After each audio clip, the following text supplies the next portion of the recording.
السلام علیکم کیس کے ناول پہ آپ سب کو ویلکم۔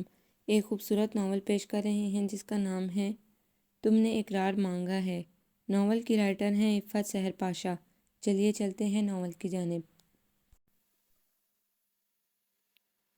کل شبستان تخیل میں در آئی تھی نسیم، میں نے سمجھا کہ کوئی دوست کا پیغام آیا، تنا ایسا مگر اے دوست تصور کے نثار، کچھ اسی طور میرے دل کو تو آرام آیا۔ ابھی تو خود تم نئے نئے ہو، ہمیں سکھاؤ گے عشق کرنا، یہ کام ہم نے کیا ہوا ہے، یہ پانی ہم نے بھرے ہوئے ہیں۔ وہ اس قدر معنی خیز انداز میں بولا تھا کہ تانیہ کتنی ہی دیر تک لب بھینجے بس مینیو کارڈ پر نظریں جمائے بیٹھی رہی، پھر بہت تسلی سے گویا ہوئی، فقط پانی بھر لینا معنی نہیں رکھتا نوفل احسان، پانی کی بھی قسمیں ہوتی ہیں، اور تمہاری بدقسمتی یہ ہے کہ آج تک تم نے فقط کیچڑ آلود پانی بھرا ہے۔ صاف و شفاف ٹھنڈا میٹھا رواں چشمہ تو تمہاری راہ میں کبھی پڑا ہی نہیں ہے، سو یہ بوجھ اٹھانے کا کوئی فائدہ نہیں جسے تم عشق و عاشقی کہتے ہو، تمہارے جیسے تو ایک اینٹ اٹھانے سے 10 ملتے ہیں۔ نوفل احسان کی آنکھوں میں موجود حیرت پر آہستہ آہستہ غصہ غالب آ گیا تھا، وہ تانیہ مراد کی جسارت پر ششدر بھی تھا۔ اس قدر مکمل مرد، خوبصورتی سے لے کر ایجوکیشن اور پھر فیملی بیک گراؤنڈ تک، آؤٹ اسٹینڈنگ مرد کو یوں لمحوں میں اڑانے کا فن یقیناً تانیہ مراد ہی کو آتا تھا۔ لمحوں میں اس نے خود کو سنبھال کر ہونٹوں پر مسکراہٹ پھیلائی تھی۔ اب یوں تو مت کہو تانیہ مراد، ایک زمانہ جانتا ہے نوفل احسان کو، تم نے تو میرے اور سڑک چاپ عاشقوں کے درمیان لکیر تک کھینچنے کی زحمت گوارا نہیں کی۔ اس کے لہجے سے شکوہ جھلک رہا تھا۔ اتنی فرصت نہیں ہے مجھے، وہ پھر سے مینیو کارڈ پر نظر دوڑانے لگی۔ اس کی بے نیازی نوفل احسان کے لیے بے حد کشش کا باعث تھی۔ وہ پوری طرح اس کی طرف متوجہ ہوا تھا، کچھ سوچ کر مسکرایا اور پھر اپنے مخصوص مسحور کرنے والے مدھم مگر بھرپور لہجے میں بولا، تم لاکھ چھپاؤ چہرے سے احساس ہماری چاہت کا، دل جب بھی تمہارا دھڑکا ہے آواز یہاں تک آئی ہے۔ اوہ گاڈ، وہ بے ساختہ ہنس دی تھی۔ بہت اسٹیمنا ہے تمہارا نوفل احسان، بہت پاورفل کوالٹی ہے یہ تمہاری، منٹوں میں فریق کو چت کرنے والی۔ اس کا انداز ستائش سے پر مگر سادہ تھا۔ وہ گہری سانس لے کر کونیا ٹیبل پر ٹکاتے ہوئے آگے کو جھکا اور شرارت آمیز لہجے میں پوچھنے لگا، آخر تم میرے کریکٹر کی طرف سے اس قدر مشکوک کیوں رہتی ہو؟ مشکوک؟ وہ حیرت سے اسے دیکھنے لگی، پھر گویا تصحیح کرتے ہوئے بولی، میں 100% پر یقین ہوں۔ شک والی اس میں کون سی بات ہے؟ یار تمہیں یقین دلانے کے لیے مجھے کیا کرنا پڑے گا؟ منگنی تو کر لی ہے تم سے مگر تم اب بھی بے یقینی کے جھولے میں جھول رہی ہو۔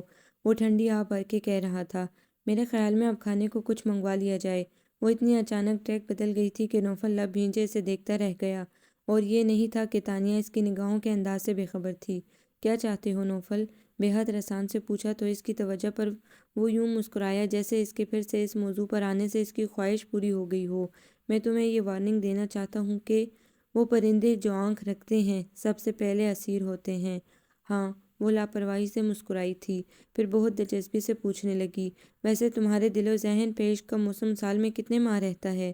یہ آنے و جانے والے موسم نہیں ہے تانیہ مراد، کہ سردیوں میں منجمد، گرمیوں میں پگھلا دینے والا، بہار میں سرسبز اور خزاں میں اجاڑ بیابان۔ میرے نزدیک تو عشق کو یہ کمال حاصل ہے، وقت بے وقت اچھا لگتا ہے۔ مائی گاڈ نوفل، تم تو لگ رہا ہے کہ دیوان گھول کے پی آئے ہو، مگر یقین کرو کہ میں نے لنچ ٹائم میں کچھ نہیں کھایا تھا، پلیز ذرا زندگی کی طرف لوٹ آؤ۔ اس نے التجا کی تھی۔ اسٹوپڈ، کھانا پینا ہی زندگی نہیں ہوتا، وہ جھنجھلایا تھا۔ اب تم مکر رہے ہو نوفل، تم مجھے یہاں ایک اچھے سے ڈنر کے لیے لائے تھے۔ گشت شہادت اٹھا کر وہ تنبیہی انداز میں بولی تھی، اتنی اچھی لگتی ہو نا بعض اوقات، پتہ نہیں دل کیا کیا چاہنے لگتا ہے۔ اپنے موڈ میں آ کر وہ ہمیشہ بہت شگفتہ لگتا تھا، مگر تانیہ کو بھی یہ پتہ تھا کہ خاموشی سے اسے سنے جانے کا مطلب ہے اپنی برداشت کا امتحان لینا، جو اسے بہرحال مشکل ہی لگتا تھا۔ کبھی دوسروں کے دل کا بھی خیال کر لیا کرو نوفل۔ اپنے خوبصورت جملے کے اس قدر جھنجھلائے ہوئے اثر نے نوفل کو گہری سانس لینے پر مجبور کر دیا۔ مایوس ہو کر اس نے ویٹر کو اشارہ کیا تو تانیہ نے بھی سکھ کا سانس لیا تھا۔ سمجھ میں نہیں آتا تانیہ، تم چاہتی کیا ہو؟ اگر نوفل تمہاری طرف سے اظہار محبت چاہتا ہے تو اس میں مذائقہ ہی کیا ہے؟ یہ تو بہت فطری سی بات ہے، وہ اپنے دل کی بات سچائی سے تمہیں بتاتا ہے تو تمہیں بھی رسپانس دینا چاہیے۔ عائزہ اس کی خالہ زاد ہی نہیں، بہت اچھی دوست بھی تھی، اس کی مخلصی کی تو وہ ہمیشہ سے معترف رہی تھی، مگر بعض ایسے مقامات بھی آتے ہیں جہاں آپ کو اپنے دل سے زیادہ سچی گواہی اور کوئی نہیں لگتی۔ اس وقت تانیہ مراد بھی ایسے ہی مقام پر کھڑی تھی، بہت غور سے عائزہ کی بات سننے کے باوجود ایک بار بھی اس کے دل نے لبیک نہیں کہا تھا۔ سچائی؟ اس نے بالآخر گہری سانس اندر کھینچی تھی۔ پھر قدرے مسکرا کر بولی، یہی ایک بات تو اس کے الفاظ سے نہیں جھلکتی مائی ڈیئر، ڈفر ہو تم۔ عائزہ کو غصہ آیا تھا، وہ کیا پاگل ہے جو مجنوں بنا تمہارے پیچھے پھرتا رہتا ہے؟ اس کی باتیں، اس کا انداز کچھ بھی تمہیں متاثر نہیں کرتا؟ پتہ نہیں عائزہ، یقین جانو مجھے کچھ بھی سمجھ میں نہیں آتا کہ مجھے کیا کرنا چاہیے۔ بس میرے دل میں سے آواز آتی ہے کہ ابھی نہیں، ٹھہر جاؤ، اور پھر بہت سے لفظ میرے ہونٹوں تک آ کر بے جان ہو جاتے ہیں اور میں اسے یقین محبت نہیں دے پاتی۔ وہ بے بسی سے کہہ رہی تھی۔ پھر بھی تانی، وہ سامنے بیٹھا تم پر اپنی چاہتوں کے پھول لٹا رہا ہوتا ہے اور تم بیزاری سے ادھر ادھر دیکھ رہی ہوتی ہو۔ کم از کم محبت کو چہرے سے تو چھلکنا چاہیے، کہنا نہ کہنا تو بات کی بات ہے۔ عائزہ نے اسے سمجھایا تھا، جو دکھائی دے جائے وہ محبت نہیں بلکہ دکھاوا کہلاتا ہے۔ اس کی اپنی ہی منطق تھی۔ عائزہ نے جھنجھلا کر اپنی پیشانی پر ہاتھ مارا، تم بس اپنی ساٹھ کی دہائی کی محبت کو دل میں دبائے ہوئے مر جانا۔ ابھی کہاں یار، ابھی تو یہ طے ہونا ہے کہ محبت ہے یا نہیں۔ اس کا سادہ سا انداز عائشہ کو پاگل کرنے لگا۔ دماغ ٹھیک ہے تمہارا؟ وہ بندہ اس قابل ہے کہ اسے نظر انداز کر دیا جائے؟ وہ بے حد سنجیدگی سے اسے دیکھنے لگی۔ واقعی، مگر سب سے بڑا مسئلہ یہ ہے کہ یہ بات وہ بندہ خود بھی اچھی طرح جانتا ہے۔ تو عائزہ کا ضبط اس کے مقابلے کا نہیں تھا۔ وہ مشکل ہی نارمل رہ سکی تھی۔ تو یہ کہ ہر جگہ اپنی پرسنالٹی کیش کرانے والے نوفل احسان کو تو شاید محبت کے لہجے بھی معلوم نہیں ہیں۔ وہ بہت اطمینان سے کہہ رہی تھی۔ عائزہ بے یقینی سے اسے دیکھنے لگی۔ حواس میں تو ہو تم تانیہ، وہ تمہارا منگیتر ہے، تمہارے یہ خیالات ہیں اس کے متعلق؟ خدا کے لیے عائزہ، اب تم لوگ منگیتروں کے متعلق صرف رومانٹزم کے حوالے سے سوچنا چھوڑ دو۔ بعد میں بھی تو فقط پریکٹیکل اینڈ ٹپیکل لائف ہی رہ جاتی ہے۔ پہلے ہی سے تمام صورتحال کو مد نظر رکھنا کیا اچھا نہیں ہے؟ مگر اس قدر بدگمانی کے باوجود اس رشتے کا جڑنا کیا دوغلا پن نہیں ہے؟ وہ طنزیہ انداز میں پوچھ رہی تھی۔ بہت سے کام دوسروں کی خوشی کے لیے بھی کرنے پڑتے ہیں۔ تانیہ کے ہونٹوں پر پھیکی سی مسکراہٹ پھیل گئی۔ یہ کام نہیں ہے تانیہ مراد، یہ تمہاری آئندہ زندگی کی عمارت کی بنیاد میں رکھی جانے والی پہلی اینٹ ہے، اور اگر پہلی اینٹ کا نام ہی دوغلا پن ہوگا تو پھر عمارت کا انجام تباہی اور بربادی کے سوا کچھ نہیں ہوگا۔ وہ بری طرح سلگ اٹھی تھی۔ میں دوغلا پن نہیں کر رہی عائزہ۔ تانیہ نے اس کے طنز سے بھرپور انداز کو بہت حوصلے سے برداشت کیا تھا۔ تم لوگ پتہ نہیں کیوں نہیں سمجھ رہے، ہر رشتے کو اس کا مقام دینے کے لیے اس کی فطرت کو سمجھنا بھی بہت ضروری ہوتا ہے۔ مگر ہر رشتے کی فطرت کو سمجھنا ضروری نہیں ہوتا، عائزہ نے اٹل انداز میں کہا تھا۔ یہ تمہاری منطق ہے عائزہ، مگر میں ظاہر پر جان دینے والے میں سے بہرحال نہیں ہوں۔ بے روح الفاظ سوئے ہوئے جذبات کو چھیڑ تو کیا چھو بھی نہیں سکتے؟ اس نے بھی بالکل وہی انداز اپنایا تھا۔ عائزہ نے تنگ آ کر اس کے آگے ہاتھ جوڑ دیے۔ ورکنگ لیڈی ہونا بہت اچھی بات ہے چچا جان، مگر تانیہ کا جاب کرنا مجھے پسند نہیں ہے۔ وہ بڑے اطمینان سے اپنے خیالات کا اظہار کر رہا تھا۔ تانیہ نے ابو کی میڈیسنز کا شاپر رکھتے ہوئے پلٹ کر اسے گھورا۔ مائنڈ یو، یہ جاب میں پہلے سے ہی کر رہی ہوں، اب تم اس پر اعتراض کا حق نہیں رکھتے۔ دیکھ رہے ہیں آپ کتنا رعب جماتی ہیں مجھ پر، وہ ابو سے شکایت کر رہا تھا۔ انہوں نے سر کے خفیف سے اشارے سے تانیہ کو گویا منع کیا تھا، اور میری بات بھی نہیں مانتی۔ وہ مزید بولا تھا، جب اس حق کے قابل ہو جاؤ گے تب دیکھی جائے گی۔ ابو کے سینے پر نیپکن پھیلاتے ہوئے وہ بہت لاپرواہی سے بولی تو وہ شکایتی نظروں سے ابو کو دیکھنے لگا۔ انہوں نے نفی میں سر ہلا کر تانیہ کو روکا تو وہ گہری سانس لے کر انہیں چمچ کے ساتھ دلیا کھلانے لگی۔ کاٹن کے سادہ سی کڑھائی والے عام سے لباس میں ملبوس بالوں کو کلپ کیے وہ کوئی غیر معمولی قسم کی لڑکی نہیں لگ رہی تھی، مگر اس کی ذات میں موجود لاپرواہی اور بے نیازی نے اس میں بہت کشش بھر دی تھی، جو کم از کم نوفل کو تو چیلنج ہی لگتی تھی۔ ان دونوں میں بہت بڑا طبقاتی فرق تھا، مگر بات کرتے ہوئے اپنی ذات پر تانیہ کا اعتماد قابل رشک ہوتا تھا۔ اب اور کتنی منتیں کرواؤ گی؟ صاف صاف بتاؤ کل آ رہی ہو یا نہیں؟ وہ قدرے خفا سا ہو گیا تھا، مگر تانیہ نے اثر نہیں لیا تھا، بالکل بھی نہیں۔ ابو نے اپنا لرزتا ہوا ہاتھ تانیہ کے ہاتھ پر رکھ دیا تو وہ انہیں دیکھنے لگی۔ اسی اثنا میں امی بھی عصر کی نماز سے فارغ ہو کر آ گئی تھی۔ کیوں خواہ بات کا وطنگڑ بنا رہی ہو؟ جب بچہ اتنی محبت سے بلا رہا ہے تو تمہیں کیا تکلیف ہے جانے میں؟ ان کے الفاظ نے نوفل کو بہت سکون دیا تھا، جبکہ تانیہ کوفت کا شکار ہونے لگی۔ ابو کے ہاتھ کا دباؤ اس کے ہاتھ پر اور بڑھا تھا۔ پھر انہوں نے بہت دقت سے اسبات میں سر ہلایا تو وہ گہری سانس لے کر رہ گئی۔ اوکے، میں آ جاؤں گی۔ نہ میں ڈرائیور کو بھیجوں گا، خود سے بالکل نہیں آنا۔ کیوں؟ تانیہ نے تیوری چڑھائی تھی۔ چچی جان آپ بھی آئیں گی نا؟ وہ اس کی بات نظر انداز کرتے ہوئے امی سے پوچھنے لگا تھا۔ کہاں بیٹا، اب ان کو اس حالت میں چھوڑ کر کہیں جانا تو بالکل ہی ناممکن ہے۔ واپسی پر وہ اس کے پیچھے دروازے تک آئی تھی۔ تم کل ڈرائیور کو مت بھیجنا، میں خود آ جاؤں گی۔ کوئی ضرورت نہیں ہے، میری منگیتر رکشہ یا ٹیکسی میں آئے، مجھے بالکل بھی اچھا نہیں لگے گا۔ وہ مضبوط انداز میں بولا تو تانیہ کو اس کی سوچ پر حیرت کے ساتھ تعصب بھی ہونے لگا، مگر وہ بے حد اطمینان سے بولی، اور مجھے بھی تمہاری گاڑی سے اترتے ہوئے کوئی خوشی نہیں ہوگی۔ میں جو ہوں وہی دکھائی دینا مجھے اچھا لگتا ہے۔ تم جو ہو نا۔ وہ دانت پیس کر اس کی طرف بڑھا تو وہ بے اختیار ہنستے ہوئے 2 قدم پیچھے ہٹ گئی۔ آئی ایم سوری، کیا کروں نوفل، بس میں ایسی ہی ہوں۔ اس کے دوستانہ سے انداز نے نوفل کے موڈ کو بھی تبدیل کر دیا تھا۔ تمہارا قصور نہیں ہے، لڑکی میں ہی پاگل ہوں۔ کر کر کے منتیں تیری عادت بگاڑ دی، دانستہ ہم نے تجھ کو ستمگر بنا دیا۔ نوفل پلیز۔ وہ کراہی تو اس نے قدرے جھک کر انگشت شہادت سے اس کی ناک کو چھوا۔ کل تمہیں بہت اچھا لگنا چاہیے۔ سوری، اس نے فوراً جھنڈی دکھا دی تھی۔ میں جیسی ہوں اس سے اچھی بالکل نہیں لگ سکتی۔ تم اپنے فیصلے پر نظر ثانی کر سکتے ہو۔ بہت بری ہو تم تانیہ مراد۔ وہ اس قدر غیر رومانی جواب پر سلگ اٹھا تھا۔ جتنی اچھی شکل ہے اتنی ہی اچھی بات بھی کر لیا کرو۔ سوچوں گی۔ اس کا انداز ٹالنے والا تھا۔ خدا حافظ۔ وہ سر جھٹکتا باہر نکل گیا تھا۔ گہری سانس لیتے ہوئے وہ دروازہ بند کرنے لگی اور جب پلٹی تو ذہن کل ہونے والی تقریب کی فکر میں مہو تھا۔ وہ اس عالیشان تقریب میں پہنچی تو لحظہ بھر کو چکرا کر رہ گئی۔ پہلی نظر میں اسے یہی لگا جیسے وہ کسی فیشن شو میں آ گئی ہے۔ عورتیں اور لڑکیاں چھوڑو، مرد تک فیشن میں ایک دوسرے سے سبقت لے جا رہے تھے۔ بے باک کہکے، مترنم ہنسی اور دھیمی آواز میں چلتا میوزک ماحول کو گرمائے دے رہا تھا۔ وہ شاید یوں ہی کھڑی وسیع و عریض لان میں نظریں دوڑاتی کسی شناسا صورت کو دیکھتی رہتی۔ جب وہ خود ہی اس کی طرف چلا آیا تھا اور اس چلے آنے سے پہلے وہ جس شعلہ جوالہ کے شانوں پر بازو دراز کیے کھڑا تھا اسے بھی تانیہ دیکھ چکی تھی۔ ہیلو۔ اس کے انداز میں محسوس کن گرم جوشی تھی۔ ہیپی برتھ ڈے، تانیہ نے ہلکی سی مسکراہٹ کے ساتھ کہتے ہوئے جلد از جلد تر و تازہ سرخ گلابوں کا بوکے اور گفٹ پیک اس کے حوالے کیا تھا، گویا کوئی بوجھ سر سے اتارا ہو۔ Thanks allot. گفٹ اور پھولوں کا نہیں، بلکہ تمہارے یہاں آنے کا۔ وہ مسکرا رہا تھا، پھر اسے سرتاپا دیکھتے ہوئے بڑی صاف گوئی سے بولا، ویسے اگر تم تھوڑی سی محنت کرو تو بہت خوبصورت لگ سکتی ہو۔ اب چاہے وہ کتنی بھی پر اعتماد کیوں نہیں تھی، نوفل کی نگاہ ضرور اسے جز بز کر دیتی تھی۔ اس سے زیادہ محنت مجھ سے نہیں ہوتی۔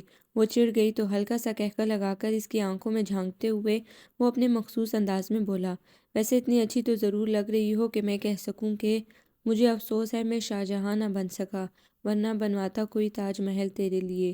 وہ اس کی نظروں کے جال میں الجھی نگاہ چھڑا کر ادھر ادھر دیکھنے لگی تو یہ دیکھ کر اسے بالکل بھی حیرت نہیں ہوئی تھی کہ تقریباً ساری ہی نگاہیں ان دونوں پر مرکوز تھیں اور رشک کے بجائے حسد سے پر تھیں۔ تائی جان کہاں ہیں؟ اس طرف۔ نوفل نے سوئمنگ پول کے پار اشارہ کیا تو وہ ہی نظروں میں فاصلہ ناپ کر رہ گئی۔ ان کو چھوڑو، آؤ تمہیں دوستوں سے ملواؤں، وہ آفر کر رہا تھا۔ اس نے نیم رضامندانہ انداز میں سر ہلا تو دیا، مگر اس کے دوستوں میں جا کر اسے اپنی اس نادانستہ غلطی کا شدت سے احساس ہوا۔ اس کے دوستوں میں جنس کی کوئی تفریق نہیں تھی، مگر لڑکیوں کی بے حجابانہ ڈریسنگ اور بے باک انداز اسے نظریں چرانے پر مجبور کر رہے تھے۔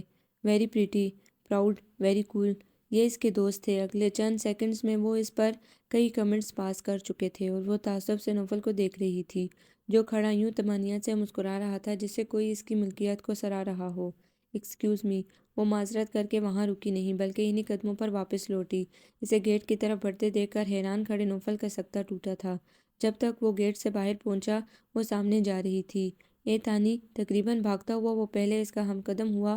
وہ نہیں رکی تو اس کے سامنے آ گیا۔ تانیہ کو مجبوراً رکنا پڑا تھا۔ آخر تمہارے ساتھ کیا ہے؟ وہ حد درجہ جھنجھلاہٹ کا شکار تھا۔ میرے ساتھ بہت کچھ غلط ہے نوفل احسان، تم میرے ساتھ نہیں چل سکتے۔ وہ اندر ہی اندر سلگ رہی تھی۔ ابو نے تو شاید اپنی بیماری سے ہار مان کر بھائی اور بھتیجے کی بات رکھ لی تھی، مگر اس کا دل شروع ہی سے مطمئن نہیں تھا۔ یہ اچانک اب تمہیں اس بات کا کیسے احساس ہونے لگا ہے؟ کہیں تم جیلس تو نہیں ہو رہی؟ وہ انجان بننے کی ایکٹنگ کر رہا تھا جو تانیہ سے مخفی نہیں تھی۔ وہاں کون سی ایسی لڑکی تھی نوفل احسان جسے تم میرے مقابل لا کھڑا کر سکو؟ سینے پر بازو لپیٹتے ہوئے اس نے اس قدر اعتماد سے پوچھا تھا کہ وہ چند سیکنڈز تک اس کی آنکھوں سے جھانکتے استحضاء کو دیکھتا رہ گیا، پھر سنبھلنے کی کوشش کی۔ کیا مطلب ہے تمہارا؟ تم کہاں کی حسینہ عالم ہو؟ ہر وہ لڑکی حسینہ عالم ہی ہوتی ہے مسٹر نوفل جس کے شریفانہ لباس نے مردوں کی حارسانہ نگاہوں کو روکا ہو اور کبھی کسی غیر نامحرم مرد نے اس کے شانوں پر بازو دراز کرنے کی جرأت نہ کی ہو۔ اس کے ٹھنڈے لہجے کا نوفل کے پاس کوئی جواب نہیں تھا۔ اچھا یوں تو مت جاؤ، ممی خفا ہوں گی۔ وہ سنجیدہ ہو گیا تھا، مگر تانیہ اس وقت مزید مروت نبھانے کے موڈ میں قطعی نہیں تھی۔ پھر کبھی صحیح نوفل، ابھی میرا موڈ نہیں ہو رہا۔ تھوڑی دیر اسے دیکھتے رہنے کے بعد اس نے گہری سانس لی تھی۔ اوکے، جیسا تم چاہو، مگر اپنا موڈ ٹھیک کر لو۔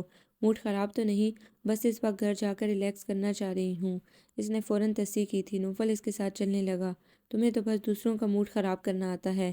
ایسا تو کچھ نہیں کیا میں نے، وہاں سے بھی میں معذرت کر کے آئی ہوں، وہ عام سے انداز میں کہہ رہی تھی، اور یہ اس کا انداز ہی تو تھا جو نوفل کو مزید پاگل بنا جاتا تھا۔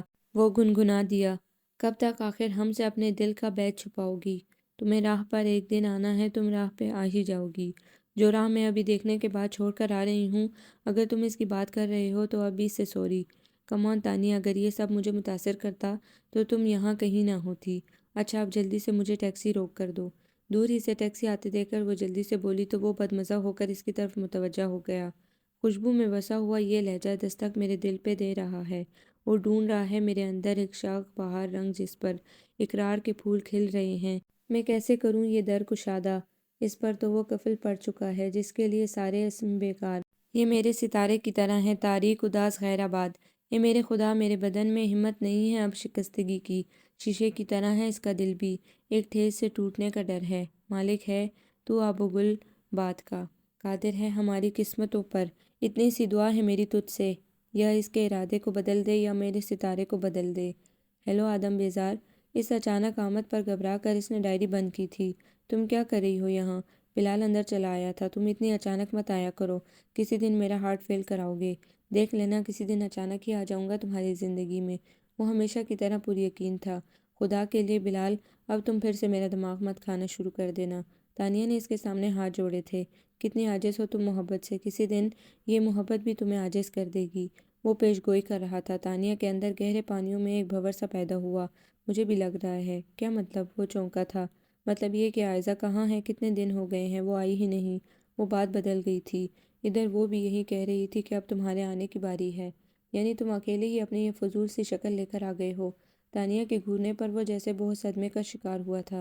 پتہ ہے فلم والوں کی آفر ٹھکرا کر کے آ رہا ہوں اور تم اس شکل کو فضول کہہ رہی ہو۔ اس کی لاف زنی پر تانیہ نے اپنی مسکراہٹ دباتے ہوئے نہایت معصومیت سے کہا، ظاہر ہے اتنا پڑھنے لکھنے کے بعد تم فلم کے سیٹ پر لائٹ مین یا پھر چائے والے چھوٹے کی نوکری تو نہیں کر سکتے نا؟ تم بہت بدتمیز ہو تانی۔ پہلے مجھے صرف شبہ تھا مگر اب یقین ہو گیا ہے۔ وہ بھی ضبط کرتے ہوئے ہنس پڑا تھا۔ میری اس اضافی خوبی پر روشنی ڈالنے کا بہت شکریہ۔ آؤ اب اس مہربانی کے انعام کے طور پر تمہیں ایک کپ اچھی سی چائے پلوائی جائے، وہ خوشگوار انداز میں کہتی اٹھ کھڑی ہوئی تھی۔ تانیہ، نوفل کا فون آیا تھا، تم سو رہی تھی، کہہ رہا تھا کہ دوبارہ فون کرے گا۔ امی نے اسے دیکھتے ہی بتایا تھا تو وہ سر ہلا کر رہ گئی، پھر فوراً ہی بلال کی طرف متوجہ ہو گئی جو خاموش سا بیٹھا تھا۔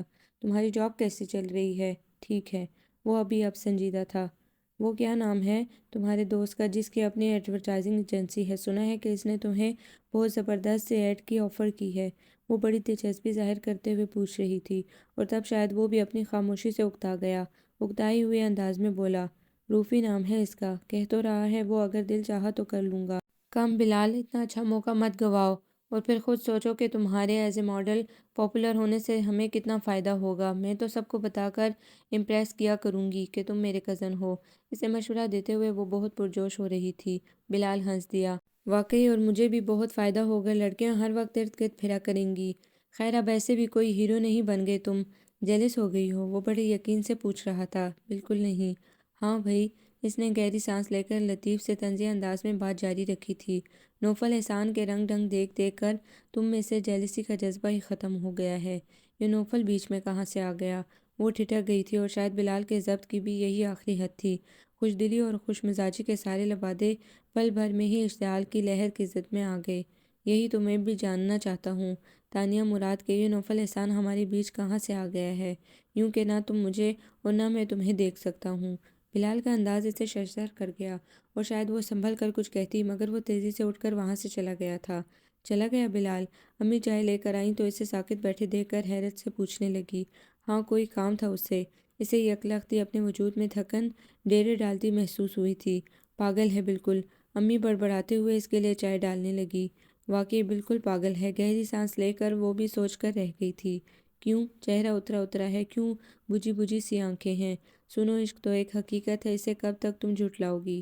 وہ بہت فرصت کے عالم میں تھا۔ کمپیوٹر آف کر کے وہ اس کی طرف پلٹتے ہوئے دانت پیس کر بولی تھی، نوفل خدا کے لیے تھوڑی دیر کے لیے اپنا یہ دیوان خانہ بند رکھو، ساتھ والے کیبن میں ساری آواز جاتی ہے۔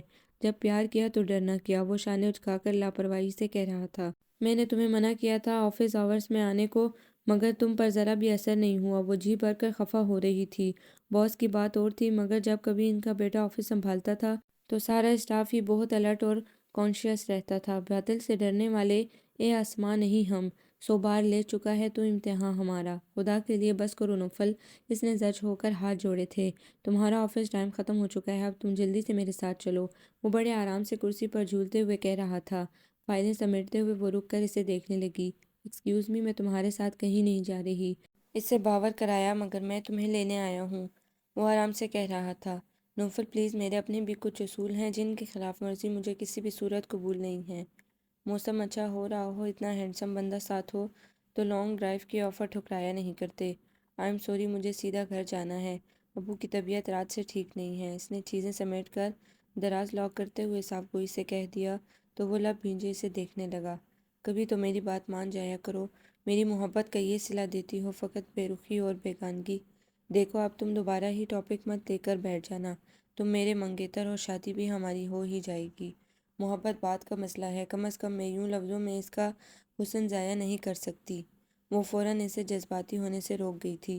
ایک تو تمہیں ہنسانے میں 6 گھنٹے لگتے ہیں مگر خفا ہونے میں منٹ بھی نہیں لگاتی۔ وہ کراہا تو مجبوراً اسے مسکرانا پڑا۔ تعلق بعد میں تبدیل ہو کہ جو بھی ہو جائے، محبت سے وہ پہلا مسکرانا یاد رہتا ہے۔ وہ آہ بھر کے بولا تو تانیہ کے لبوں کو سکڑتے دیر نہیں لگی تھی۔ مروت بھی کوئی چیز ہوتی ہے نوفل صاحب، بہت ظالم ہو تم، ٹھیک سے خوش بھی نہیں ہونے دیتی۔ اس کی باتیں، اس کے انداز کی دلکشی آنکھوں سے چھلکتی سرمستی، کچھ بھی نظر انداز کیے جانے کے قابل نہیں تھا۔ مگر تانیہ سر جھٹک کر اٹھ کھڑی ہوئی۔ تم یوں کرو کہ مجھے گھر ڈراپ کر دو، تمہاری بات بھی رہ جائے اور میری بھی۔ اس کے مشروط حل پر نوفل نے مجبوراً سر ہلایا تھا، مگر وہ یہ بھی جانتا تھا کہ تانیہ مراد کو اس کی بات سے ہلانا کس قدر مشکل مرحلہ ہے۔ خالہ جان نے اس کا ماتھا چوم کر اور خالو جان نے باہوں میں بھر کر اپنی محبت لٹائی تھی۔ تانیہ مسکراتے ہوئے خوشیاں اکٹھی کرتے بلال کو دیکھ رہی تھی۔ آنکھوں میں آسودہ سی چمک لیے وہ کس قدر مکمل دکھائی دے رہا تھا۔ عائزہ نے اس کی نئی جاب کی خوشی میں چھوٹی سی ٹریٹ رکھ دی تھی جس میں فقط گھر کے لوگ ہی شامل تھے۔ امی تو تھوڑی دیر بیٹھ کر چلی گئی تھی جبکہ تانیہ ابھی یہیں موجود تھی۔ ان لوگوں کی سادگی اور محبت دیکھ کر اسے نوفل کی برتھ ڈے پارٹی یاد آنے لگی جہاں فقط ہوس و ہرس اور مکر و فریب کے جال بچھے ہوئے تھے۔ اس کے اندر تھکن اور آزردگی اترنے لگی۔ تم کہاں ہو؟ بلال نے اس کی نگاہوں کے آگے چٹکی بجائی تو وہ جھیم سی گئی۔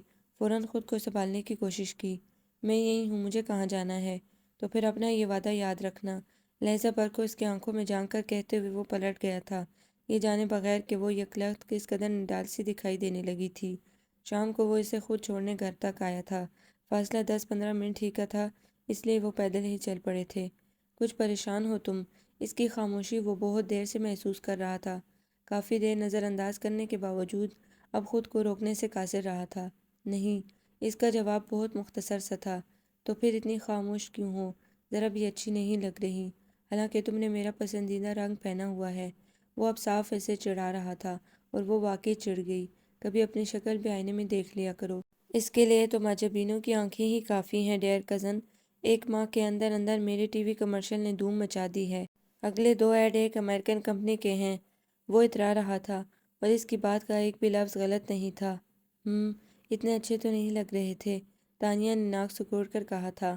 ایک لڑکی کو کرمنل سے بچایا، پیپسی کی بوتل اٹھائی اور لڑکی کو وہیں چھوڑ کر دل مانگے اور کہتے ہوئے وہاں سے چل دیے۔ یعنی لڑکی کی کوئی اہمیت ہی نہیں ہے، بس پیپسی میں جان اٹکی ہوئی ہے۔ بے وقوف ہو تم، اتنا زبردست ایڈ ہے اور تم واحد ہو جو نکس نکال رہی ہو۔ حالانکہ سب نے میری لکس کی تعریف کی ہے۔ وہ جل کر رہ گیا تو اس کا دل چاہا کہہ لگا کر ہنس دے۔ لوگوں کا کیا ہے، وہ تو چڑھتے سورج کی پوجا کرتے ہیں، ہمدردانہ انداز میں کہا تو تھوڑے توقف کے بعد وہ دھیمے لہجے میں آزردگی سمیٹ کر بولا، تم نے تو تب بھی مجھے کچھ نہیں سمجھا تھا جب میں کچھ بھی نہیں تھا، اور اب تو میرے مقابل نوفل احسان ہے، ایک بزنس ٹائکون کا بیٹا۔ وہ بگ سے اڑ گئی۔ یہ بات کو کس سمت لے جا رہا تھا؟ شٹ اپ بلال، یکلخت ہی وہ بھڑک اٹھی تھی۔ تم خواہ مخواہ خود کو بھی اذیت دیتے رہتے ہو اور مجھے بھی، اور میرا کچھ نہیں، کیا میں اذیت میں نہیں ہوں؟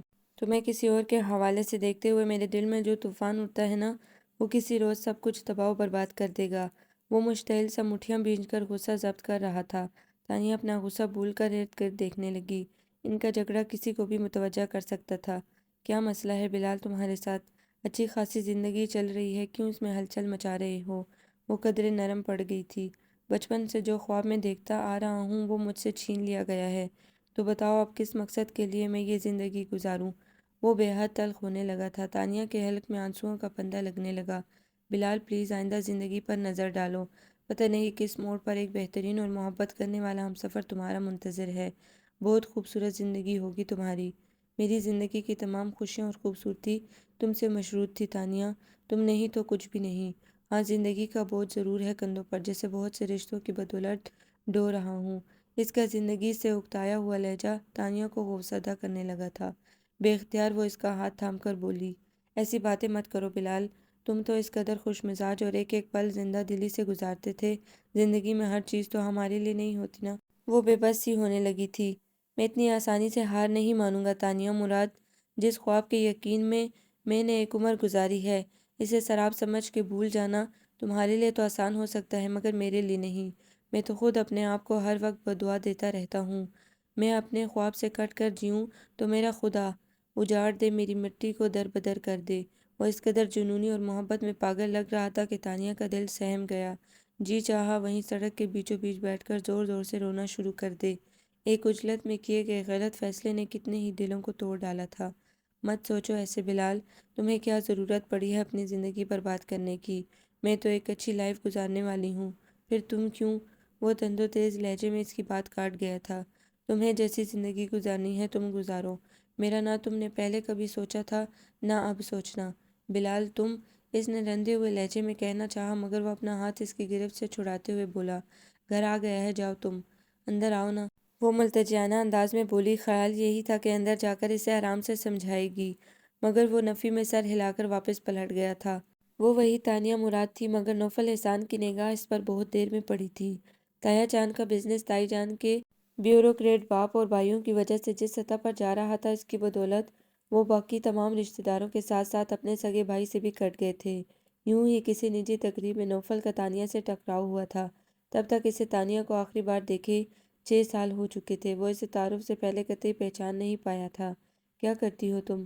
وہ بہت مروت سے پوچھ رہا تھا تاکہ وہ اسے کوئی مغرور رئیس زادہ نہ سمجھے۔ ایک خیال ذہن میں شاید یہ بھی تھا کہ طبقاتی فرق شاید اسے امپریس کر دے گا، مگر یہ سوچ صرف تب تک ہی رہی تھی جب تک کہ وہ اسے جانتا نہیں تھا۔ یوں ہی جاب کر رہی ہوں، وہ تکلفاً بھی نہیں مسکرائی تھی۔ MBA کرنے کے بعد ایک ملٹی نیشنل میں اسسٹنٹ مینیجر کی جاب کر رہی ہے۔ امی نے گویا اس کی بد اخلاقی پر پردہ ڈالنے کی مقدور بھر کوشش کی تھی۔ تب نوفل کی غیر محسوس کن مگر جانچتی نگاہ اس پر ڈالی تھی۔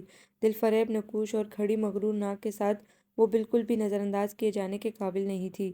مگر حیرت کی بات تو یہ تھی کہ وہ نوفل احسان کو نظر انداز کر رہی تھی۔ ابتدائی تعارف کے بعد وہ ابھی اگلا سوال کرنے ہی لگا تھا کہ اس نے بعجلت معذرت کی اور انتہائی جوش و خروش سے ہاتھ لہراتی کسی لڑکی کی طرف بڑھ گئی۔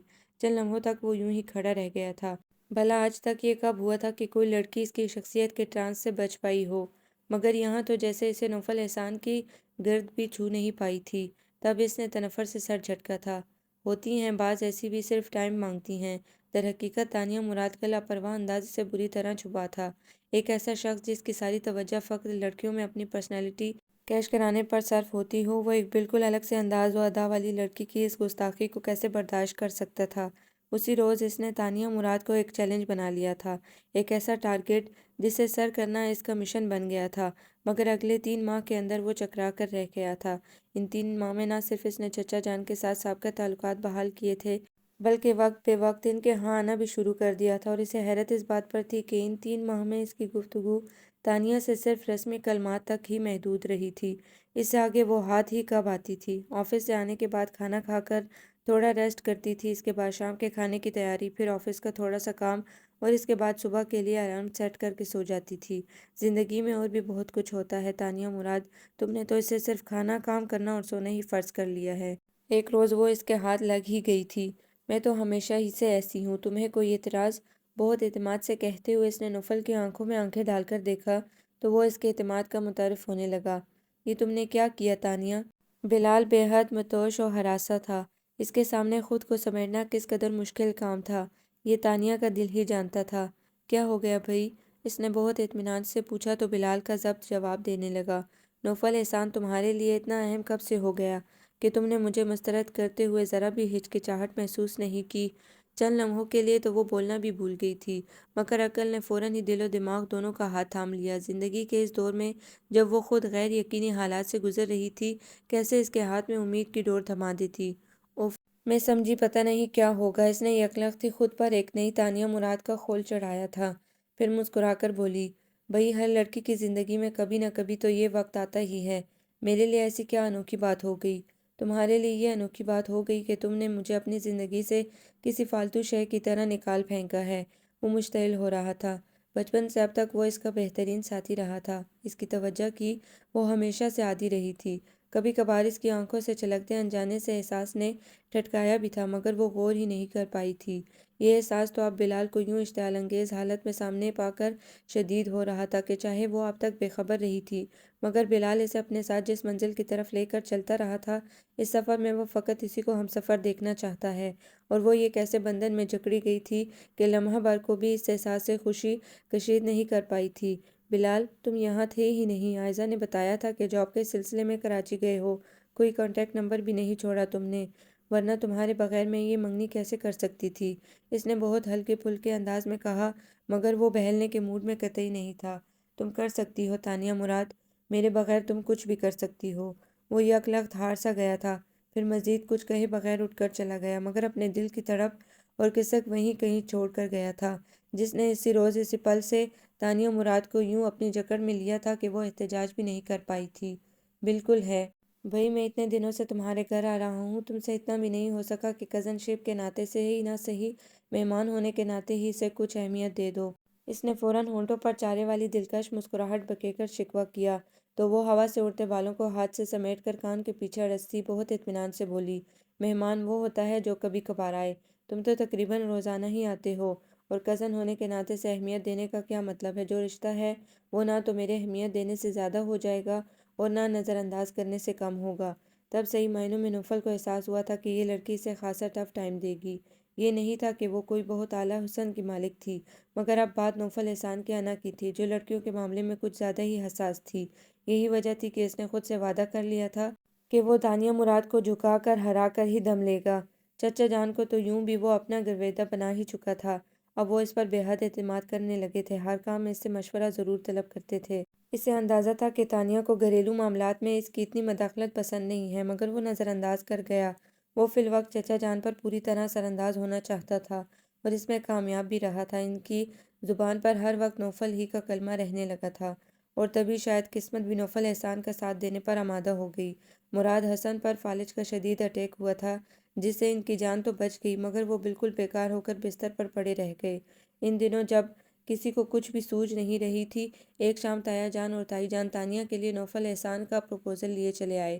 اسے کچھ خبر نہیں تھی کہ بند کمرے میں وہ لوگ ابو سے کیا مذاکرات کر رہے تھے، مگر وہ اتنا ضرور جانتی تھی کہ ابو نے بالکل ہمت ہار دی تھی۔ ایک چلتا پھرتا متحرک شخص یوں بستر کا ہو کر رہ جائے، ساری دنیا سے کٹ جائے، تو وہ اور کر بھی کیا سکتا تھا؟ وہ بول نہیں سکتے تھے، مگر مایوسی ان کی آنکھوں سے چھلکتی رہتی تھی۔ وہ تانیہ اور امی کی طرف سے بے حد فکر مند رہنے لگے تھے۔ جب کمرے کا دروازہ کھلا تب تانیہ کو پتہ چلا کہ اس کی قید کا وقت آ گیا ہے۔ ابو کی بے چارگی، ان کے آنسو اور بے بس کیفیت نفی میں ہلتے اس کے سر کو روک گئی تھی۔ اپنی روح کی پوری طاقت صرف کر کے اس نے بمشکل ہونٹوں پر ہلکی سی مسکراہٹ پھیلا کر سر جھکا لیا تھا۔ اسی وقت قیمتی ہیرے کی انگوٹھی اس کی انگلی میں آ گئی۔ ابو کو پتہ نہیں کیا حوصلہ ملا تھا، یا دل پر کوئی بوجھ دھرا تھا جو اتر گیا۔ وہ بتدریج خود کو زندگی کی طرف مائل کرنے لگے تھے، اور وہ ہر طرف سے آنکھیں اور کان بند کیے اچھی بیٹی بننے کی تگ و دو میں مصروف تھی۔ اگلے روز وہ آفس سے سیدھی خالہ جان کی طرف گئی تھی، حالانکہ ایک روز پہلے بھی وہ وہاں آئی تھی، مگر خالہ جان نے اس سے یوں بھینج کر پیار کیا جیسے پتہ نہیں کتنے دنوں کے بعد ملی ہو۔ اسے انہوں نے ہمیشہ سے اپنے آنگن میں چلتے پھرتے سوچا تھا، کیسے لمحوں میں پرائی ہو گئی تھی۔ عائزہ کہاں ہے؟ ٹک کر بیٹھتے ہی اس نے پوچھا تھا۔ ابھی ٹیوشن والے بچے پڑھ کر گئے تو فوراً ہی سونے کو لیٹ گئی۔ اور بلال؟ اس نے قدرے جھجک کر پوچھا تو انہوں نے گہری سانس لی۔ اپنے کمرے میں ہیں، وہ بتا کر رکی، پھر شکایتاً کہنے لگی، نئی نئی ملازمت ہے، مگر اسے ذرا بھی احساس نہیں آج آفس نہیں گیا۔ پوچھا تو کہنے لگا جی نہیں چاہ رہا۔ تم ہی اسے سمجھاؤ، میری تو سنتا ہی نہیں۔ اچھا یہ بتائیں آپ نے پکایا کیا ہے؟ وہ موضوع بدل گئی تو وہ بھی مسکرا دیں۔ تمہاری پسند کے کریلے گوشت ہیں۔ جلدی سے آپ ذرا کھانا گرم کریں، میں ایک شفٹ بلال صاحب کے ساتھ لگا کر آتی ہوں۔ وہ بڑے لاڈ سے کہتے ہوئے اٹھ گئی تو وہ مسکراتی ہوئی کچن کی طرف چلی گئی۔ اس نے آہستگی سے دروازہ کھول کر اندر جھانکا۔ تکیہ منہ پر رکھے وہ بستر پر آڑا ترچھا لیٹا ہوا تھا۔ دروازے پر ہلکی سی دستک دے کر وہ اندر داخل ہو گئی تھی۔ وہ تکیہ پرے کر کے آنے والے کو دیکھنے لگا۔ ابھی تک سو رہے ہو بگوڑے؟ تانیہ نے اسے چھیڑتے ہوئے لطیف سا طنز کیا تو وہ سلگ اٹھا۔ بگوڑا میں نہیں تم ہو، میدان محبت میں مجھے تنہا چھوڑ کر تم بھاگی ہو، میں نہیں۔ تانیہ اس کا انداز الفاظ نظر انداز کرتے ہوئے بولی، میں تمہارے آفس نہ جانے کی بات کر رہی ہوں۔ جاب سے کیوں بھاگ رہے ہو؟ تم میری گارجین نہیں ہو جو یوں پوچھ گچھ کر رہی ہو۔ وہ ساری دنیا سے خفا لگ رہا تھا۔ کیوں؟ سب کو ڈسٹرب کر رہے ہو بلال؟ وہ تھک کر بستر کے کنارے پر ٹک گئی تھی۔ وہ بھڑک کر اٹھا تھا۔ کیا تکلیف دی ہے میں نے کسی کو؟ اور تم نے جو میری پوری ذات بکھیر کے رکھ دی ہے۔ وہ کچھ بھی نہیں۔ باوجود خود پر بہت ضبط کرنے کے لمحوں میں تانیہ کی آنکھوں کے آگے دھند چھا گئی تھی۔ میں نے کیا کیا ہے بلال؟ وہ ہارے ہوئے بھیگے لہجے میں بولی تھی۔ میں نے تو ہمیشہ خود کو سینت سینت کر رکھا، کبھی کسی کے جذبوں کی پذیرائی نہیں کی۔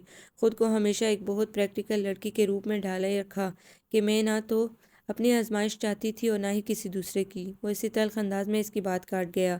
میں قسم کھا کے کہہ سکتا ہوں کہ تم میرے جذبوں سے بے خبر نہیں تھی، اور آنکھیں پڑھنے کا فن تو مجھے بھی آتا ہے تانیہ مراد۔ تم نے کبھی میری حوصلہ شکنی نہیں کی، مجھے کبھی احساس نہیں دلایا کہ راہ محبت پر میں تنہا ہی مسافر ہوں۔ تمہیں میں نے ہر پل ہر لمحہ اپنے ساتھ پایا تھا۔ پھر کب اور کہاں تم راہ بدل گئی کہ میں تمہاری رفاقت کے نشے میں سرشار جان ہی نہیں پایا۔ جب سے نوفل احسان اس کی زندگی میں آیا تھا، اسے یوں لگنے لگا تھا جیسے اس کے تمام جذبات منجمد ہو گئے ہوں۔ اس نے اس صورتحال سے گھبرا کر کئی بار اپنے دل و دماغ سے رجوع کیا، مگر بے حد الجھ کر رہ گئی۔ بلال کی توجہ اس کے انداز اپنی جگہ، مگر اس نے کبھی ایسا کوئی واضح اشارہ نہیں دیا تھا کہ وہ کوئی سٹینڈ لے سکتی، تبھی تو وہ ابو کی خواہش کے آگے اتنی آسانی سے سر جھکا گئی تھی۔ ورنہ اگر بلال نے کبھی اس کے آنچل سے آس کے جگنو باندھے ہوتے تو وہ امی سے صاف بات کر لیتی، کیونکہ وہ دوگلی پالیسی کی قائل نہیں تھی اور کوئی بھی نہیں تھا، اسی لیے اس نے نوفل احسان کو ہاں کر دی تھی۔ مگر یہ تو اب احساس ہو رہا تھا کہ وہ تھا، وہ ہمیشہ سے تھا، لاشعور میں، دل کی گہرائیوں میں، مگر اب وہ چہرہ شعور کی سطح پر جگمگانے لگا تھا۔ بلال احمد کے چند الفاظ اس کے اپنے اندر کا پتہ دے گئے تھے۔ دل و ذہن کی کشمکش کا واضح حل سامنے آ گیا تھا۔ وہ کیا شے تھی جو اسے نوفل احسان کی طرف دیکھنے سے روکتی تھی؟ وہ بلال احمد کے جذبوں سے پر آنکھیں تھی۔ وہ کیا نشے تھے جس نے کبھی اسے نوفل احسان کے جذبوں کی پذیرائی نہیں کرنے دی تھی؟ وہ بلال احمد کی خاموش مگر اثر پذیر محبت تھی۔ لمحوں میں اس نے گویا برسوں کا سفر طے کیا تھا۔ اگر تم میری وجہ سے ہرٹ ہوئے ہو یا ڈسٹرب ہوئے ہو تو سوری، مگر میں اپنی صفائی میں اتنا ضرور کہوں گی کہ اگر مجھے تمہاری فیلنگز کا اندازہ ہوتا تو شاید حالات یہ نہ ہوتے، مگر اب حالات جیسے جا رہے ہیں انہیں جانے دو۔ اس نے خود کو بہت زیادہ سنبھال رکھا تھا، مگر پھر بھی یہ افتاد بہت اچانک اور اس کی قوت استعداد سے کہیں بڑھ کے تھی۔ یہی وجہ تھی کہ اس کی آواز کا بھیگا پن چھپائے نہیں چھپ رہا تھا۔ میں حالات کو یوں ہی جانے دیتا تانی، مگر جب سے میں نوفل احسان کی اصلیت کو جان پایا ہوں تب سے میرے اندر ایک آگ دہک رہی ہے۔ میں جو اندر سے اتنا فیئر ہو کر بھی تمہیں نہیں پا سکا، تو وہ کرپٹ شخص کس طرح تمہارا حقدار ہو سکتا ہے؟ تم اس قابل تو نہیں ہو کہ یوں تمہیں اندھے کنویں میں دھکا دے دیا جائے۔ وہ اب خود کو بہت کمپوز کیے ہوئے تھا۔ تانیہ کے ہونٹوں پر چھپی سی مسکراہٹ آ گئی۔ میں جانتی ہوں بلال، مگر میرے اس فیصلے نے ابو کی سانسیں آسان کر دی ہیں۔ ان کے اندر پھر سے جینے کی آرزو ہمکنے لگی ہے، ورنہ تم نے تو دیکھا تھا کہ کس طرح وہ یہ بازی ہارنے لگے تھے۔ وہ جیسا بھی سہی، مگر اس وقت ان کے جینے کی امید بن کے آیا تھا۔ میں کیسے اس کو انکار کر دیتی؟ میں تمہاری رگ رگ سے واقف ہوں تانیہ، تم اس جیسے شخص کے ساتھ زندگی نہیں گزار سکتی۔ تم تو اس کی زندگی میں ہوگی، مگر تمہارے مد مقابل ہر وقت ایک کرپٹ عورت ہوگی جسے تمہیں نوفل احسان کی طرح ہی برداشت کرنا پڑے گا۔ اس کے انداز میں تھکن اترنے لگی تھی، اور تانیہ مراد اس حقیقت سے بہت اچھی طرح واقف تھی، اس لیے خاموشی کے ایک وقفے کے بعد گہری سانس لے کر قدرے خوشگوار انداز میں بولی، اتنا خیال کرنے کا بہت شکریہ۔ اب اٹھو فوراً، میں تمہارے ساتھ کھانا کھا کے جاؤں گی، آفس سے سیدھی یہیں آ رہی ہوں۔ یوں پل پل تمہارے ساتھ رہنا، مگر تم پر کوئی حق نہ رکھنا میرے لیے بہت بڑا امتحان ہے تانیہ، پلیز تم جاؤ یہاں سے۔ وہ کوئی بھی لگی لپٹی رکھے بغیر بے حد سنجیدگی سے کہتا اٹھ کر باتھ روم میں گھس گیا تو اسے رونا آنے لگا۔ یا خدا، میری آزمائش کب تلک؟ خود کو سنبھالتی وہ اس کے کمرے سے باہر آ گئی۔ خالہ جان کے ساتھ ساتھ عائزہ بھی کھانے پر اس کی منتظر تھی۔ بلال نہیں آیا؟ ابھی آ جائے گا، کہہ رہا تھا بھوک نہیں ہے، وہ عائزہ کے ساتھ بیٹھتے ہوئے بے تاثر سے انداز میں بولی۔ خود اس کی اپنی بھوک بھی اٹھ گئی تھی، مگر اب مجبوری میں ان کا ساتھ دینا پڑ رہا تھا۔ ساتھ ساتھ وہ عائزہ کی باتوں کا بے دہانی میں جواب دے رہی تھی۔ بات صرف اتنی سی ہے ماہین دیار، باہر چاہے جو بھی گند بلا کھا کے آؤ، مگر گھر کا کھانا ہمیشہ اہتمام اور سلیقے سے پیش کیا گیا۔ صاف ستھرا ہی جی کو بھاتا ہے، باہر چاہے 5 اسٹار ہو یا چھپر ہوٹل، وہ ذائقہ بھولنے میں دیر نہیں لگتی۔ وہ اپنی ساتھی کے آستینوں سے بے نیاز شانوں پر بازو دراز کیے بڑے تنفر کے ساتھ کہہ رہا تھا۔ تانیہ کو ٹھٹک کر رک جانا پڑا۔ "What do you mean?" اس کی ساتھی الجھی تھی۔ "تم اس قیامت کی بات کر رہی ہو نا جس کا نام تانیہ مراد ہے؟ وہ وضاحت کرنے لگا تو لہجہ بہت پرسکون اور مسکراتا ہوا تھا۔ "میری جان، سب لڑکیاں ایک سی ہوتی ہیں، خوبصورت لفظوں پر مر مٹنے والی، مخمور نظروں سے میسمرائز ہونے والی، یا تو جھک جاتی ہیں یا ٹوٹ جاتی ہیں۔ یہ اکڑ اور تنتنا صرف دام بڑھانے والی بات ہے، اور جہاں تک اس رشتے کا تعلق ہے تو بات یہ ہے کہ باہر کے رنگا رنگ کھانے کھا کر جب طبیعت اگتا جائے تو گھر کا کھانا کھانے کو جی چاہنے لگتا ہے، چاہے وہ بالکل سادہ ہی کیوں نہ ہو، مگر ایک تقویت ملتی ہے کہ بہت صاف ستھرا ہے۔ کبھی کبھار انچھوئے جذبوں کی بارش میں بھیگنے کو بھی دل کرتا ہے، تو اس کے لیے تانیہ مراد جیسی بیوی کا ہونا بہت ضروری ہے، جسے اچھی طرح ڈھونگ بجا کر دیکھ لیا گیا ہو کہ وہ چکنے لفظوں سے پھسلنے والی شے نہیں ہے۔ اس کے بعد باہر تو آپ کے عیش ہی عیش ہیں۔ اوہ، یعنی ہماری حکومت بھی ختم ہونے والی نہیں ہے؟ اس کی ساتھی بڑے ناز سے کھلکھلائی تھی۔ اس قدر گھٹیا طرز گفتگو تانیہ لمحوں میں سنسنا اٹھی تھی۔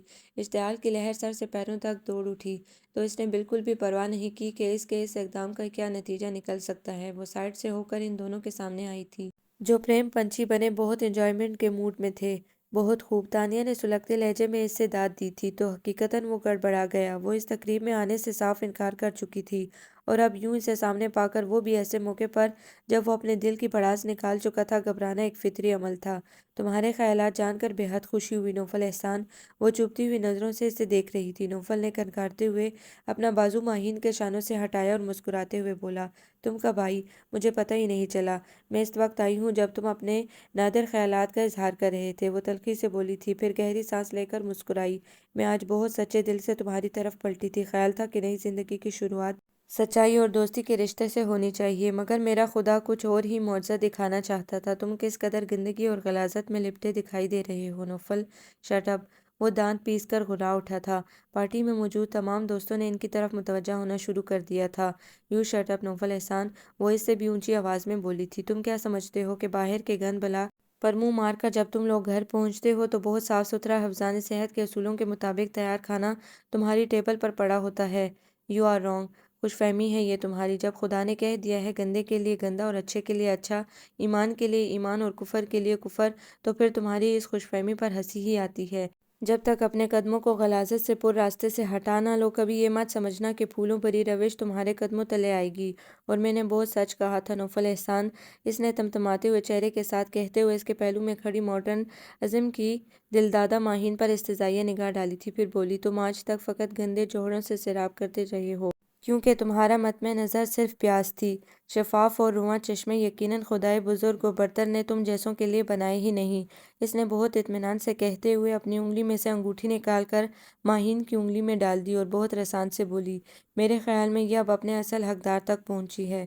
بہت کیوٹ لڑکی ہے تمہاری، ہم مزاج و ہم خیال، تمہیں یقیناً سوٹ کرے گی۔ اور میری ایک بات ساری عمر یاد رکھنا نوفل، ہر لڑکی جھکنے یا ٹوٹنے کو تیار نہیں ہوتی۔ ان میں سے بہت سی تانیہ مراد بھی ہوتی ہیں جو عزت کو ہر حال میں ذلت پر ترجیح دیتی ہیں، ورنہ زندگی تو آنکھیں اور کان بند کر کے سونے کے نوالے کھا کر بھی گزر جاتی ہے۔ اس کے جانے کے چند لمحوں بعد وہ وہیں ساکت کھڑا رہا تھا، مٹھیاں بھینجے دانت پر دانت جمائے۔ کیا تھی وہ تانیہ مراد؟ ایک بہت عام سی لڑکی جس میں نہ تو اس کی دوستوں جیسی ادائیں تھیں نہ بے باکی۔ پھر کیوں وہ اسے اتنا سر پر چڑھا رہا تھا؟ کیسے وہ رگ رگ میں انگارے دوڑا گئی تھی؟ وہ اپنے کیے پر کبھی نادم نہیں ہوا تھا، اور نہ ہی اب کبھی ہونے کا ارادہ تھا، مگر محفل پر چھائی خاموشی ان لمحوں میں اسے کوڑے رسید کر رہی تھی۔ کس قدر ذلیل کر گئی تھی وہ! "Excuse me!" ماہین کی انگلی میں پڑی انگوٹھی پر ایک نظر ڈال کر وہ تیزی سے اندر چلا گیا، تو ذہن میں ہلکی سی سنسناہٹ دوڑ گئی۔ کیا واقعی میری راہ میں صرف گندے جوہر ہی؟ وہ گھر پہنچی تو بلال آیا بیٹھا تھا، یوں ہی ناراض اور خفا خفا سا۔ اس کے ہونٹوں پر ہلکی سی مسکراہٹ دوڑ گئی۔ آزادی کا احساس رگ رگ میں ٹھاٹھیں مارنے لگا تھا۔ وہ سیدھی ابو کی طرف آئی تھی۔ "اتنی جلدی آ گئی؟ ابھی تو گئی تھی۔" امی حیران ہوئی تو لحظہ بھر کے توقف کے بعد اس نے بغیر رکے تمام باتیں دہرا دیں۔ بے حد خاموشی محسوس کر کے اس نے ذرا سی پلکیں اٹھا کر دیکھا تو ابو کی آنکھوں میں چمکتی نمی اسے بے قرار کرنے لگی۔ "آپ بالکل نہیں روئیں گے خالو جان؟ کیا اس نے کچھ غلط کیا ہے؟" بلال فوراً صورتحال کنٹرول کرنے لگا تھا۔ انہوں نے بدقت نفی میں سر ہلایا تو تانیہ نے ان کا ہاتھ تھام کر لبوں سے لگا لیا۔ میں تو پہلے ہی کہتی تھی، امی نے تعصب سے کہا تو بلال نے معصومیت کا مظاہرہ کیا۔ اور وہ جو میں آپ سے کہا کرتا تھا۔ امی کے ہنسنے پر وہ وہاں سے اٹھ گئی مگر وہ اس کے پیچھے کمرے میں چلا آیا۔ بہت افسوس ہو رہا ہے منگنی ٹوٹنے کا، اس نے جلایا تو تانیہ نے بھی کسر نہیں چھوڑی، منہ بنا کر بولی، ظاہر سی بات ہے۔ وہ دانت پیس کر اس کی طرف بڑھا تو مجبوراً تانیہ کو اس کے آگے ہاتھ جوڑنے پڑے۔ اس نے ڈائری کھول کر گویا ایک نیا باب لکھنا شروع کیا تھا۔ تم نے اقرار مانگا ہے تو سنو، دل کے سچے جذبے اظہار کے محتاج نہیں ہوتے۔ یہ تو وہ جذبے ہیں جو جگنو بن کر آنکھوں میں چمکتے ہیں، ہونٹوں کے نرم گوشوں میں رہ کر دل میں بستے ہیں۔ تم مجھ میں اسی طرح سمائے ہوئے ہو کہ جیسے تاروں میں چمک، تتلی میں رنگ۔ میرا تمہارا رشتہ اٹوٹ ہے، جسم و جاں کا ہے، جو جڑا رہے تو زندگی اور ٹوٹ جائے تو موت۔ اس کے شانے پر سے جھانک کر پڑھتے بلال کے ہونٹوں پر پرسکون سی مسکراہٹ پھیل گئی۔ آپ کو یہ ناول کیسا لگا؟ کمنٹس میں اپنی رائے ضرور دیں۔ ہمارے چینل کو لائک کریں، سبسکرائب کریں، شیئر کریں۔